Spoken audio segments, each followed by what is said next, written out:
காட்டிற்கு வேட்டைக்கு வந்தான். ஒரு இளவரசன் அங்கு ஒரு முனிவரால் எடுத்து வளர்க்கப்பட்ட ஒரு அழகு பெண்ணை பார்த்தான். ஆண்களின் வழக்கம் சத்தியம் பண்ணி கர்ப்பமாக்குறது தானே.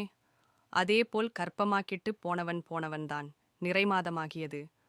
தினமும் முனிவரின் ஏச்சு பேச்சு தாங்க முடியாமல் அரண்மனைக்கே கிளம்பினாள். யாரம்மா நீ என்றான். முகம் சிவந்தது. இவளுக்கு அரண்மனை தார்பாருக்குள்ளேயே வைத்து சத்தியச்சூளுரைத்தாள்.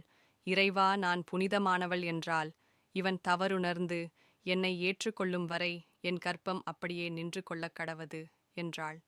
2 ஆண்டுகள் கற்பம் வயிற்றிலேயே நிலை பெற்றது. பின்பு மனம் மாறி ஏற்றுக்கொள்ள ஒரு மகனை பிரசவித்தாள். இவர்கள்தான் துஷ்யந்தன், சகுந்தலா.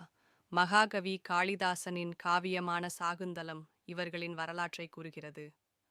ஆண்களின் பசப்பு வார்த்தைகளை நம்பி ஏமாறும் பெண்கள் அக்காலத்தில்தான் இருந்தார்கள் என்றால் இந்த கம்ப்யூட்டர் காலத்திலேயும் ஏமாறுகின்றார்களே. எந்த காலத்திலேயும் பெண்களை ஏமாற்றுவதில் ஆண்கள் செம கில்லாடிகள்தான் போல.